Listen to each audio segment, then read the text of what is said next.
অন্নপূর্ণা ভান্ডারের টাকা পাওয়ার পর পশ্চিমবঙ্গের একটি বড় অংশের মহিলাদের মধ্যে খুশির আমেজ চলছিল। কিন্তু এই খুশির আমেজকে ফিকা করতে চলেছে রাজ্য সরকারের একটি বড় পদক্ষেপ। আর এই পদক্ষেপটি হলো, যে সমস্ত মহিলা ভুল তথ্য দিয়ে অন্নপূর্ণা ভান্ডারে 3,000 টাকা ব্যাংক অ্যাকাউন্টে নিয়েছিলেন, সমস্ত মহিলাদের কড়াভাবে ভেরিফিকেশন করা হবে এবং যারা পাওয়ার জন্য যোগ্য শুধুমাত্র সেই সব মহিলারাই এই অন্নপূর্ণা ভান্ডারে 3,000 টাকা পাবেন এবং বাকি মহিলাদের রিজেক্ট করে দেওয়া হবে। এমনকি তাদেরকে এই যে তারা জুলাই মাসে 3,000 টাকা পেয়েছিল সেটিও ফিরিয়ে দিতে হতে পারে। তো বন্ধুরা, এই নিয়ে বিস্তারিত আলোচনা করব, কাদেরকে অন্নপূর্ণা ভান্ডারের টাকা ফেরত দিতে হবে এবং কারা অন্নপূর্ণা ভান্ডারের টাকা পাবেন। তার আগে বন্ধুরা, আপনারা যদি আমার চ্যানেলে নতুন হয়ে থাকেন অবশ্যই চ্যানেলটিকে সাবস্ক্রাইব করে বেল আইকনটি প্রেস করে দেবেন, যাতে এই ধরনের ইনফরমেটিভ ভিডিওগুলি আসা মাত্রই আপনার কাছে নোটিফিকেশন পৌঁছে যায়। তো বন্ধুরা, গত 1 জুলাই আপনারা জানেন যে 1,22,00,000 মহিলার অ্যাকাউন্টে অন্নপূর্ণা ভান্ডারে 3,000 টাকা ঢুকেছিল।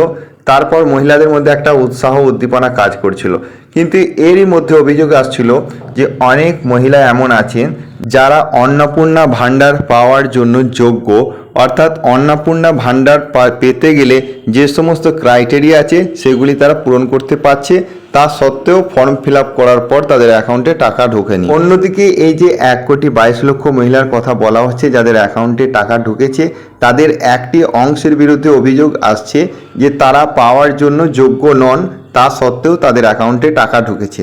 তাদের 2 তলা 3 তলা বাড়ি আছে, মার্বেল করা বাড়ি আছে, 4টে 5টা করে রুম আছে, এমনকি তাদের স্বামীরা ইনকাম ট্যাক্স প্রদান করে, এমনকি চাকরির সঙ্গেও যুক্ত আছেন। এমন অনেক মহিলার নাম এরকম আসছে যে যাদের এসআইয়ের নাম ডিলিট হয়ে গেছে, ট্রাইব্যুনালে অ্যাপ্লাই করেননি, তা সত্ত্বেও তাদের অ্যাকাউন্টে এই অন্নপূর্ণা ভান্ডারে 3,000 টাকা ঢুকে গেছে। আর এই অভিযোগ আসার পরই রাজ্য সরকারের তরফ থেকে একটি ঘোষণা করা হয়েছে যে যে সমস্ত মহিলা অন্নপূর্ণা ভান্ডারের টাকা পাচ্ছিলেন তাদের প্রত্যেকের কড়াভাবে ইনকোয়ারি করা হবে, তারা পাওয়ার যোগ্য কি না। তবে এখন প্রশ্ন হচ্ছে যে আগে যে ইনকোয়ারিটা করা হয়েছিল সেটি কি সঠিকভাবে করা হয়নি? অবশ্যই যাচাই করা হয়েছিল, কারণ তারা যে সমস্ত তথ্য প্রমাণ দিয়েছিলেন সেটি যাচাই করে তাদের অ্যাকাউন্টে টাকাটি ঢোকানো হয়েছিল। কিন্তু সেই তথ্যের সাথে বাস্তবের কতটা মিল আছে সেটি খতিয়ে দেখতে এবার ডোর টু ডোর সার্ভে হতে চলেছে।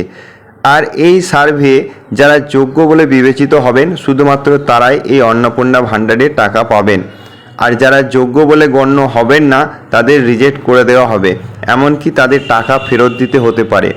আর যারা সঠিক তথ্য দিয়ে ফর্ম ফিল আপ করেছিলেন তাদের চিন্তার কোনো কারণ নেই, ডোর টু ডোর ভেরিফিকেশন হলেও আপনাদের কোনো সমস্যা হবে না, অর্থাৎ আপনি যেমন টাকা পাচ্ছিলেন ঠিক সেভাবেই টাকা পেতে থাকবেন। তো বন্ধুরা, এই ভিডিওটি যদি আপনার কাছে ইনফরমেটিভ মনে হয়ে থাকে অবশ্যই একটি লাইক দিয়ে এই ভিডিওটি অপরের কাছে শেয়ার করে দেবেন। Thank you so much. Annapurna ভান্ডারের টাকা পাওয়ার পর পশ্চিমবঙ্গের একটি বড় অংশের মহিলাদের মধ্যে খুশির আমেজ চলছিল, কিন্তু এই খুশির আমেজকে ফিকা করতে চলেছে রাজ্য সরকারের একটি বড় পদক্ষেপ। আর এই পদক্ষেপটি হলো, যে সমস্ত মহিলা ভুল তথ্য দিয়ে অন্নপূর্ণা ভান্ডারে 3,000 টাকা ব্যাংক অ্যাকাউন্টে নিয়েছিলেন, সমস্ত মহিলাদের কড়াভাবে ভেরিফিকেশন করা হবে এবং যারা পাওয়ার জন্য যোগ্য শুধুমাত্র সেই সব মহিলারাই এই অন্নপূর্ণা ভান্ডারে 3,000 টাকা পাবেন এবং বাকি মহিলাদের রিজেক্ট করে দেওয়া হবে। এমনকি তাদেরকে এই যে তারা জুলাই মাসে 3,000 টাকা পেয়েছিল সেটিও ফিরিয়ে দিতে হতে পারে। তো বন্ধুরা, এই নিয়ে বিস্তারিত আলোচনা করব, কাদেরকে অন্নপূর্ণা ভান্ডারের টাকা ফেরত দিতে হবে এবং কারা অন্নপূর্ণা ভান্ডারের টাকা পাবেন। তার আগে বন্ধুরা, আপনারা যদি আমার চ্যানেলে নতুন হয়ে থাকেন অবশ্যই চ্যানেলটিকে সাবস্ক্রাইব করে বেল আইকনটি প্রেস করে দেবেন, যাতে এই ধরনের ইনফরমেটিভ ভিডিওগুলি আসা মাত্রই আপনার কাছে নোটিফিকেশন পৌঁছে যায়। তো বন্ধুরা, গত 1 জুলাই আপনারা জানেন যে 1,22,00,000 মহিলার অ্যাকাউন্টে অন্নপূর্ণা ভান্ডারে 3,000 টাকা ঢুকেছিল। তারপর মহিলাদের মধ্যে একটা উৎসাহ উদ্দীপনা কাজ করছিল, কিন্তু এরই মধ্যে অভিযোগ আসছিল যে অনেক মহিলা এমন আছেন যারা অন্নপূর্ণা ভান্ডার পাওয়ার জন্য যোগ্য, অর্থাৎ অন্নপূর্ণা ভান্ডার পেতে গেলে যে সমস্ত ক্রাইটেরিয়া আছে সেগুলি তারা পূরণ করতে পারছে, তা সত্ত্বেও ফর্ম ফিল আপ করার পর তাদের অ্যাকাউন্টে টাকা ঢোকেনি। অন্যদিকে এই যে 1,22,00,000 মহিলার কথা বলা হচ্ছে যাদের অ্যাকাউন্টে টাকা ঢুকেছে, তাদের একটি অংশের বিরুদ্ধে অভিযোগ আসছে যে তারা পাওয়ার জন্য যোগ্য নন, তা সত্ত্বেও তাদের অ্যাকাউন্টে টাকা ঢুকেছে। তাদের 2 তলা 3 তলা বাড়ি আছে, মার্বেল করা বাড়ি আছে, 4টে 5টা করে রুম আছে, এমনকি তাদের স্বামীরা ইনকাম ট্যাক্স প্রদান করে, এমনকি চাকরির সঙ্গেও যুক্ত আছেন। এমন অনেক মহিলার নাম এরকম আসছে যে যাদের এসআইআর এর নাম ডিলিট হয়ে গেছে, ট্রাইব্যুনালে অ্যাপ্লাই করেননি, তা সত্ত্বেও তাদের অ্যাকাউন্টে এই অন্নপূর্ণা ভাণ্ডারে 3,000 টাকা ঢুকে গেছে।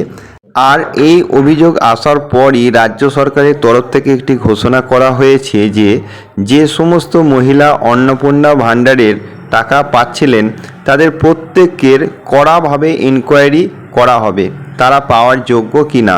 তবে এখন প্রশ্ন হচ্ছে যে আগে যে ইনকোয়ারিটা করা হয়েছিল সেটি কি সঠিকভাবে করা হয়নি? অবশ্যই যাচাই করা হয়েছিল, কারণ তারা যে সমস্ত তথ্য প্রমাণ দিয়েছিলেন সেটি যাচাই করে তাদের অ্যাকাউন্টে টাকাটি ঢোকানো হয়েছিল। কিন্তু সেই তথ্যের সাথে বাস্তবের কতটা মিল আছে সেটি খতিয়ে দেখতে এবার ডোর টু ডোর সার্ভে হতে চলেছে। আর এই সার্ভে যারা যোগ্য বলে বিবেচিত হবেন শুধুমাত্র তারাই এই অন্নপূর্ণা ভাণ্ডারে টাকা পাবেন, আর যারা যোগ্য বলে গণ্য হবেন না তাদের রিজেক্ট করে দেওয়া হবে, এমনকি তাদের টাকা ফেরত দিতে হতে পারে। আর যারা সঠিক তথ্য দিয়ে ফর্ম ফিল আপ করেছিলেন তাদের চিন্তার কোনো কারণ নেই, ডোর টু ডোর ভেরিফিকেশন হলেও আপনাদের কোনো সমস্যা হবে না, অর্থাৎ আপনি যেমন টাকা পাচ্ছিলেন ঠিক সেভাবেই টাকা পেতে থাকবেন। তো বন্ধুরা, এই ভিডিওটি যদি আপনার কাছে ইনফরমেটিভ মনে হয়ে থাকে অবশ্যই একটি লাইক দিয়ে এই ভিডিওটি অপরের কাছে শেয়ার করে দেবেন। Thank you so much.